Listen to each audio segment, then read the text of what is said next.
እዚ ሰላምታና ተቐበሉ ፈኖና ተከታተሉ ክቡራት ተዓዘብትና ንሎም ዓርቢ 27 መጋቢት 2026 ዝተዳለወ ሓድሽ ዜናታት ሒዘልኩም ቀሪቡ ኣለኹ። ታልኩም ብክብሪ ዕድም ፈለማ ቀነጥታቱ ልኡኽ መንግስቲ ኢራን ምስ ፕሬዝደንት ሱዳን ተራኺቦም ሰራዊት ምክልኻል ናብ ትግራይ ንምእታው ምውሳኑ ተገሊጹ። ኣብ ሱዳን ዝተኻየደ ክልተ መጥቃዕቲ 28 ሰባት ከም ዝሞቱ ተሓቢሩ። እስራኤል ሊባኖስ ንምውራት ትንቀሳቐስ ኣላ ኤርዶጋን። ትራምፕ መጥቃዕቲ መመንጨዊ ፀዓት ኢራን ብ10 መዓልቲ ኣናውሕዩ። እዝን ካልእን ብዝርዝር ሒዘልኩም ቀሪቡ ኣለኹ ክትከታተሉኒ ብክብሪ ዕድም። ልኡኽ መንግስቲ ኢራን ምስ ፕሬዝደንት ሃገረ ሱዳን አልቡርሃን ኣብ ፖርት ሱዳን ተራኺቦም። ተወከልቲ መንግስቲ ኢራን ምስ ፕሬዝደንት አልቡርሃን ኣብ ፖርት ሱዳን ኣብ ዝተራኸብሉ ኣብ ክልቲኣውን ዞባውን ዘተ ኣካይዶም። ፕሬዝደንት አልቡርሃን ተቐናቃኒኡ ሕመቲ ኣብ ናይ ገለ ሃገራት ድጋፍ ሒዙ እዩ ሓድሕዳዊ ኩናት ከም ዝውላዓሉ ዝፍለጥ ኮይኑ ናይ ኢራን ናብ ሱዳን መኻድ ዞባዊ መልክዕ ዝሓዘ ክኸውን ከሎ ኣብ መንጎ አልቡርሃንን ኣብ መንጎ ሕመትን ዘለዋ ሃገራት ድማ ብግልፂ ዘርኢ ኮይኑ ኣሎ። ብተወሳኺ ኣብ ሱዳን ኣብ ዝተፈፀመ ክልተ ዝተፈላለየ መጥቃዕቲ ሰብ ኣልቦ ነፈርቲ ብውሕዱ 28 ሰላማውያን ሰባት ከም ዝተቐትሉ ሰራሕተኛታት ጥዕና ከም ዝገለጹ ማዕከናት ዜና ዘጋርዳያን ብ26 መጋቢት ሓቢሩ። ኣብ ክፍለ ሃገር ሰሜን ዳርፉር ኣብ ትርከብ ከተማ ሳራፍ ኦምራ ብ28 መጋቢት ኣብ ዕዳጋ ዘጋጠመ መጥቃዕቲ ሓደ ዕሸ ዝርከቦም 22 ሰባት ክቕተሉ እንከለዉ ካልኦት 17 ድማ ቆሲሎም ክብል ሓደ ሰራሕተኛታት ጥዕና እቲ ከባቢ ንኤጀንስ ፍራንስ ፕረስ ሓቢሩ። እቲ ካልኣይ መጥቃዕቲ ካብ ዳርፉር ንምብራቕ 800 ኪሎ ሜትር ርሒቑ ኣብ ዝርከብ ሰሜን ዳርፉርን ኣብ ዝርከብ ሰራዊት ሱዳን ዝቆጻጸሮ ከባቢ ኣብ ዝርከብ ጽርግያታት ሲቪላዊ ዝጸዓና ናይ ጽዕነት መካይን ወቂዑ። እቲ ካብ ምብራቕ ናብ ምዕራብ ብርእሲ ከተማ እታ አልኦበይድ ኣቢሉ ብድሕሪ ናብ ዳርፉር ዝኸይድ ጽርግያ ካብ ሰራዊት ሱዳን ሓይልታት ቁልጡፍ ደገፍን ብዙሕ መጥቃዕቲ ሰብ ኣልቦ ነፈርትን ኣጋጢሞ እዩ። 6 ሬሳታት ናብቲ ሆስፒታል በፂሖም 3 ካብኣቶም ተቓጺሎም ተወሳኺ 10 ተቆሲሎም ክብል ሓደ ምንጪ ኣብ ከተማ አል ራይድ ዝርከብ ሆስፒታል ንኤኤፍፒ ገሊጹ። ብ20 መጋቢት 2026 ኣብ ምብራቕ ዳርፉር ኣብ ዝትርከብ ሆስፒታል ብሰብ ኣልቦ ነፈርቲ ብዝተፈጸመ መጥቃዕቲ 64 ሰባት ክሞቱ ከለዉ ካልኦት 89 ድማ ከም ዝቆሰሉ ውድብ ጥዕና ዓለም ምግላጹ ዝዝከር እዩ። ሰራዊት ምክልኻል ናብ ትግራይ ንምእታው ምውሳኑ ተገሊጹ። መንግስቲ ፌደራል ኣብ ትግራይ ዝርከቡ ናይ ምክልኻል ካምፕታት ንምቁፅጻር ሰራዊቱ ናብ ትኽልል ከም ዘዳለወ ንላዕለዎት ኣመራርሓ ትግራይ ከም ዘፍለጠ ኣፍሪካ ኮንፊደንሻል ብዝተባሃለ መርበብ ሓበሬታ ሓቢሩ።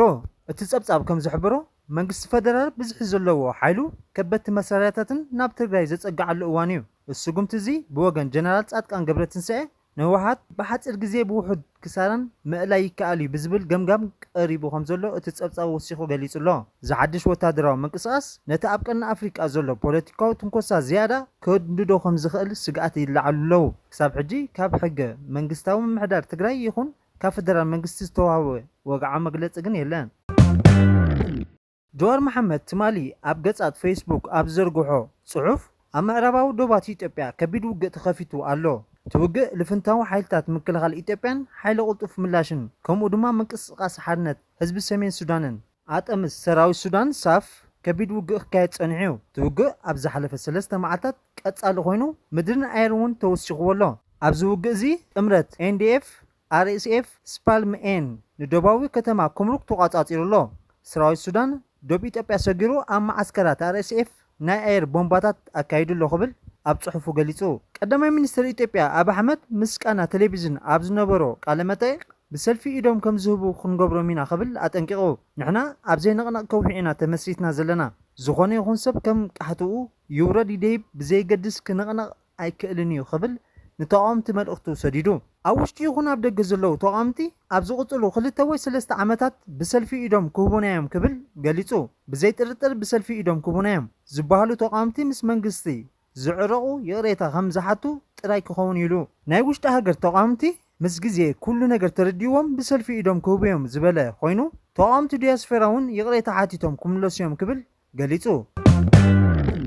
ትራምፕ መጥቃዕቲ መመንጨዊ ፀዓት ኢራን ብ10 መዓልታት ኣናዊሑ። ፕሬዝደንት ኣሜሪካ ዶናልድ ትራምፕ ኣብ ትሩዝ ሶሻል ኣብ ዘርግሖ ጽሑፍ እቲ ብሶኒ ኣውጅዎ ዝነበረ መጥቃዕቲ ኣብ ልዕሊ መመንጨዊ ፀዓት ኢራን ከም ዘናውሖ ኣፍሊጡ። እቲ ፕሬዝደንት ኣብ መግለጺኡ ብተወሳኺ ኣብ መንጎ ኣሜሪካን ኢራንን ዝካየድ ዘሎ ዝርርብ ቀጻሊ ከም ዘሎ ጠቒሱ። ብመሰረት ሕቶ መንግስቲ ኢራን እዚ መግለፂ እዚ ግዜ መጥቃዕቲ መመንጨዊ ፀዓት ብ10 መዓልታት ማለት ክሳብ ሶኒ 6 ሚያዝያ 2026 ብኣቋጻጽራ ሰዓታት ምብራቕ 8 ድሕረ ቀትሪ ደው ኣቢልዮ ከም ዘለኹ ንምሕባር ከገልግል ይፍቀደለይ ዘተዋላ እኳ በንጻሩ ንሓሶት ማዕከናት ዜናን ካልኦትን ጌጋታት መግለጽታት እንተተዋሃበ ጽቡቕ ቅጽል ኣሎ ኣዝዩ ጽቡቕ እዩ ዝኸይድ ዘሎ ነዚ ጉዳይ ኣቓልቦ ስለ ዝሃብናዮ የቐኒልና ክብል ኣብ ሶሻል ትሩዝ ገሊጹ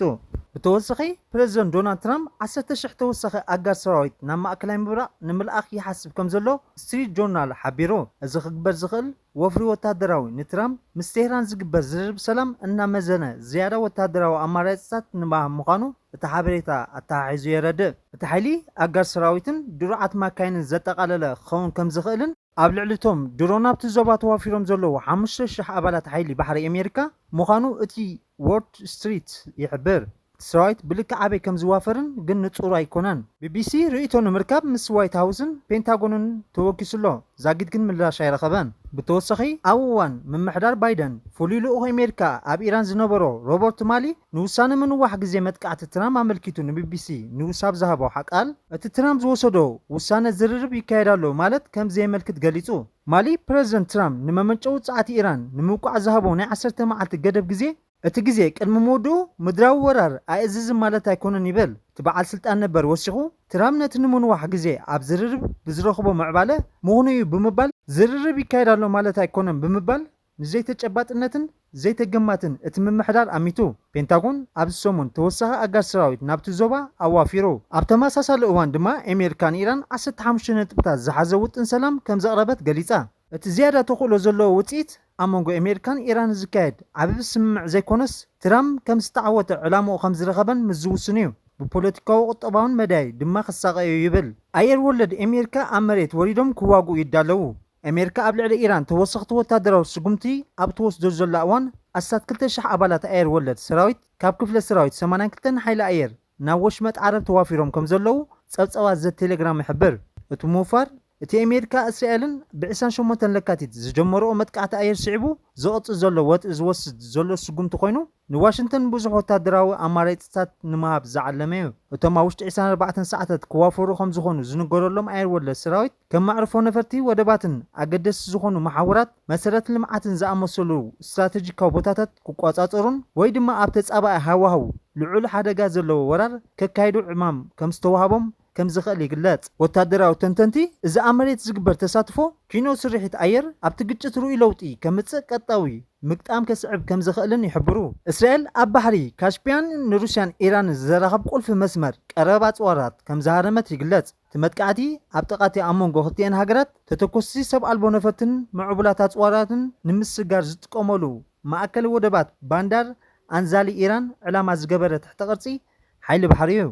ሓይሊ ባሕሪ ካስፒያን መብዛሕትኡ ካብ ንጡፍ ዞባታት ግጭት ወፃኢ ስለ ዝነበረ እቲ መጥቃዕቲ ትርጉም ዘለዎ እዩ السجمتي أبزبا وتهدرا وسرحت عب مسفح فعزر مخانون إسرائيل أمونغو تهران موسكون زلو سفح وتهدرا متعببر نمزراق ديليت كم زلو زمل كت كخون كم زخل تنتنتي قلتو نروسيا زمسمر قرب أمونغو قالوت كتسال جتات دقف إيران نمعك أب أقدا سخوين تسانيحيو نو علامة مكبر نتوتر زيادة كقادو خم زخلن بزعبا سفح الزباو وي على موت الواتات كي ترفه سكفتاتات كالعل كم زغل كيلاتات يتنقوغو قدامي مينستر إسرائيل بنجامين نتانياهو مس حلفتي من محدراو خبابي سمين إسرائيل أبز قبرو ناي فيديو كونفرنس زي كمت أمعكنا زينا زرب زقلت انزولو اتي أنصار إيران زجمرنا يا خوينات وتدراو سرحتن حجون ملو حيلو يقتلالو قبل أراغيتو تقدامي مينستر نزقلت محبرسب عالم سمع تقصدو مبال نخكبر تسفى أبز قبرو زولو اوان كوينو እዚ ድማ ኣብ ምዝዛመት ኩናት ንዘሎ ተስፋታት ኣጣራጣሪ ገይርዎሎ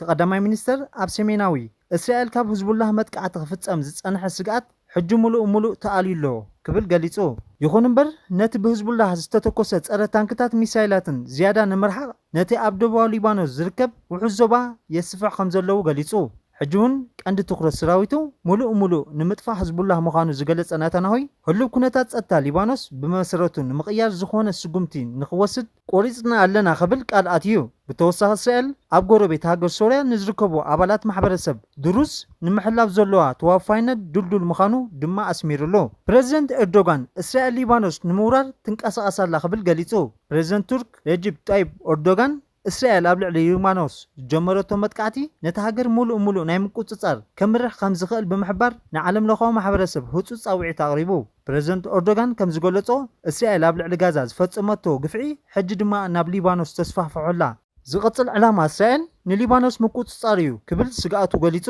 እዋናዊ ኩነታት ሊባኖስ እስራኤል ኣብ ዝቐረባ እዋን ኣብ ደቡባዊ ግዛኣት ሊባኖስ ክሳብ ሩባ ሊታሊ ናይ ጸጥታ ቀጠና ቡፎር ዞን ንምፍጣር ብዝብል ናይ ምድሪ ወራር ከም ጀመረት ይፍለጥ።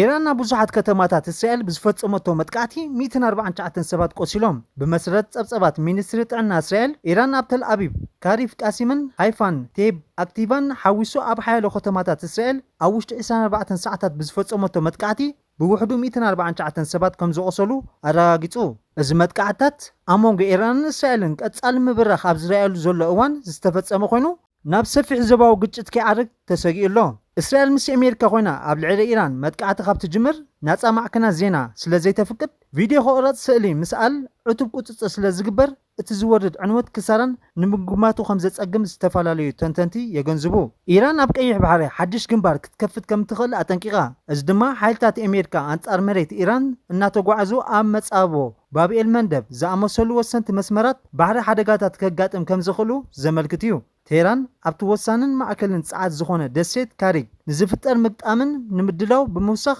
ወታደራዊ ምፍፋርን ምስፍሕፋሕን ስጉምትታት ምክልኻል ኣየርን ንምክልኻል ተሕይል ከም ዘላ ይሕብሩ። ኣብ ከባቢ ደሴት ካሪግ ዝፍጠር ዝኾነ ይኹን ምዕባለ ኣብ ዞባዊ ምርግጋዕ ዓለማዊ ዋሕዚ ጸዓትን ብዓብዩ ክጸልዎ ከም ዝኽእል፣ እዚ ድማ ብዛዕባ ዝተናውሐን ዝያዳ ዝተሓላለኸ ግጭታት ስክፍታታት ከም ዘላዓዕል ተንተንቲ የጠንቅቑ። ቻይና ንዓበይቲ ኩባንያታት መጻረዪ ነዳዲ ንሕጂ ከም ናፍታ ዝኣመሰሉ ነዳዲ ናብ ወጻኢ ምልኣኽ ደው ከብላ ሓቢራ። እዚ ውሳነ ኣብ ማእከላይ ምብራቕ ዝካየድ ዘሎ ኩናት ዋሕዚ ዘይተጸረየ ነዳዲ ዓለማዊ ዕዳጋታትን ጸዓትን ኣብዚ ዝርግሐሉ ዘሎ እዋን ኮይኑ ቤጂንግ ድማ ኣብ ውሽጢ እቲ ሃገር እኹል ነዳዲ ከም ዘሎ ከተረጋግጽ ትደሊ። እዚ ስጉምቲ ነቶም ኣብ ወርሒ መጋቢት ተሓሲቦም ዝነበሩ ጽዕነት ዝጸሉ ኮይኑ ድሮ ዝተሰማምዕሉ ውዕላት ምስራዝ ከጠቓልል ይኽእል። ቻይና ንቡር ገለ ካብዚኣቶም ፍርያት ናብ ካልኦት ሃገራት ኤስያ ክትሰድድ እኳ እንተኾነት እቲ ሰደድ ደው ምባል ዝተጻረየ ነዳዲ ዝምልከት እዩ። ብዙሓት ሃገራት ኣብ ሰደድ ነዳዲ ቻይና ስለ ዝተጸጋዓ እቲ ዕረፍቲ ኣብ ቀረባ ነዳዲ ዞባ ጸቕጢ ውስኽ ዋጋታት ናብ ዝለዓለ ደረጃ ይድይብ ኣሎ። እዚ ስጉምቲ ቻይና ካብ እቶት ሰደድ ንላዕሊ ንውሽጣዊ ምርግጋዕ ቀዳምነት ክትህብ እንከላ ብመጻቦ ሄርሙዝ ዝሓልፋ መስመራት ቀረብ ኣጸጋሚ ኮይኑ ከም ዘለዎ ዘርኢ ምዃኑ ተንተንቲ ይገልጹ። ቻይና ካብ ማእከላይ ምብራቕ ዝመጽእ ጽኑዕ ቀረብ ዘይተጸረየ ነዳዲ እውን ኣብ ዓበይቲ መጻረዪ ነዳዲ ክንደይ ዝኣክል ዘይተጸረየ ነዳዲ ከም ዘሎ እተሰላስሎ ትቆርጾ ምህላዋ ክኢላታት ይሕብሩ። እዚ ኩነታት እዚ ኣካል ናይቲ ካብቲ ዝቕጽል ዘሎ ግጭት ዝመጽእ ሰፊሕ ሳዕቤን እዩ። መራሒ ቤላሩስ ኣብ ሰሜናዊ ኮርያ ታሪኻዊ ውዕደት ኣካይዱ። መራሒ ሰሜን ኮርያ ኪም ጆን ኡን ንፕሬዚደንት ቤላሩስ ኣሌክሳንደር ሉካሽኮቭ ኣብ ፒዮንግያንግ ብወግዒ ተቐቢሉ ኣዘራሪቡ። እዚ ናይ መጀመርታ ወግዓዊ ውዕደት መራሒ ሃገረ ቤላሩስ ኮይኑ ኣብ ክልቲኣዊ ዝምድናታት ክልቲአን ሃገራት ከም ሓደ ምዕራፍ ዝቑጸር እዩ። ሰሜን ኮርያ ካብቲ ኣብ ቻይና ዘሎ ባህላዊ ጽጋዕተኝነት ወጻኢ ሽርክነታ ከተስፍሕ ኣብ ትጽዕረሉ ዘላ እዋን ክልቲአን ሃገራት ኣብ ፖለቲካውን ቁጠባውን ሕርሻውን ቴክኖሎጂ ጽላታት ሰፊሕ ናይ ምትሕብባር ስምዓት ክፈራረማ ትጽቢት ትግበር። السجمتي بفلاي دما مقيار جيوبوليتيكاوي أسلالفا مسوسيا ركبات زلون محازوت هاجرات زعب زلو متحبارات دبلوماساو زمدناتاتن نمحيال زتدالو استراتيجيكاوي كم نتبرا يزرع بلارمي بوتين نإسرائيل حيار متنقاطا هيبولو أما أكلاي مبرق إسرائيلوان ننوكليرا وأطوار أبتقم انت أو علم روسيا بوغانا تريل مرسي كتب كم تخل بمقلات زدما أبتزوبا نوكليرا ومسفحفح نمكلخل كابتا أزيو اتمتنقاطا خب روسيا تمحلاليفو زبها زوليو بريطانيان تركن أبز حلف عمد كلتين هاجرات زفت أموه ناي 10.73 بليون دولار زقمت ناي تايفو نفاريت وقع وعل أبا حدش ناي سلطنان دقفن وعل نمفتسام بوزح بليونات باوند زقمت سمع فريمان تحدش وعل تركن فلما أوان ببريطانيا استسرحة جت نفرتي نخمسرح أبت سقمول زلا أوانيو عباي بريطانيا زمدبور سلطنا نتركاوين بايلوتات سرحتينياتات مريتن زشفن مغانو منيستر مكلخال بريطانيا أبزوت أو مجلس حبيرو ترامب قدامنت نأمريكا زبل بوليسي بمئتو فلما يشلما تقبلو بريزيدنت أمريكا دونالد ترامب نربحتات أمريكا قدامنت زهب بوليسيتات بمسفح نزقبرو تعري أفلطو زهب شلمات كابسل في ريبابليكان كم تقبلو رويترز صحابيرو ترامب نقطبا بوليتيكاون ጸጥታውን ዓላማታት ኣሜሪካ ቀዳምነት ዝህብ ፖሊሲታት ኣብ ምድንፋዕ ዝገበሩ ኣስተዋጽኦ ኣፍልጦ ንምሃብን ነቲ ምስ ራእይ ዝተሰማማዕ ፖሊሲታት ንምኽባርን እዩ። ገለ ካብቶም ትራምፕ ኣብ እዋን ፕሬዝደንትነቱ ኣሜሪካ ቀዳመይቲ ንምግባር ዘስፋሕፍሑ ኣጀንዳታት ንረብሓታት ኣሜሪካ ኣብ ንግዲ ፖሊሲ ወፃእን ጸጥታን ቀዳምነት ምሃብ ንግዳዊ ውዕላት ዳግማይ ብምድርዳር ካብ ወጻኢ ዝኣቱ ንብረት بمدراتن نسرح أمريكا محلاو محيال دوبات أمريكان بوليستات إميغريشن هاجراو مدنفعن نتقلبات زيغاتات أمريكا لعله أهجراو سماعات مقمات تتكستي يوم عبيت التكالات اندستري مكلغات جرمن بحبار بمخان زما عبلو حدش ناي مكلغات سرعت ناير متكعتي عم مكلغان نعالم زجر محدش معراب كفيت الله እዚ ብቴክኖሎጂ ዝረቐቐ መሳርሒ ብፍላይ ክሳብ 20 ኪሎ ሜትር ርሕቀት ዘለዉ ናይ ጸላኢ ድሮናት ናይ ሚሳይል መጥቃዕታን ዘመናዊ ተዋጋእቲ ነፈርትን ብልዑል ብቕዓት ፈሊኻ ናይ ምውቃዕ ዘደንጽዎ ዓቕሚ ኣለዎ። እዚ ዘመናዊ ናይ ምክልኻል ስርዓት ካብ ፍጥነት ድምፂ ንላዕሊ ብዝኾነ ሓይሊ ተወርቢሩ ነቲ ዕላማ ኣብ ውሽጢ ካሊእታት ዝዕኑ ክኸውን ከሎ ኣብ ዝኾነ ኣንፈት ዝመፁ ስግኣታት ብሓፈሻ ናይ ምቁፃርን ምጥቃዕን ፍሉይ ብቕዓት ዘጠቓጠቐ እዩ። ብተወሳኺ ኣዝየን ደቀቕቲ ዝኾና ድሮናት ከይተረፈ ኣብ ጸልማት ዝኾነ ፈታኒ ኩነታት ኣየርን ናይ ምልላይ ክእለት ዘለዎ ናይ ራዳር ጥበብ ተገጢሙሎ። ክቡራት ተዓዘብትና ናይ ሎሚ ነበረ መደባትና ነዚ ይመስል። ቁልጥፉን እዋናውን ሓበሬታ ክትረኽቡ ላይክ፣ ሼር፣ ኮመንት፣ ሳብስክራይብ ክትገብሩ ብኽብሪ ዕድመኩም ሰሰና እዩ።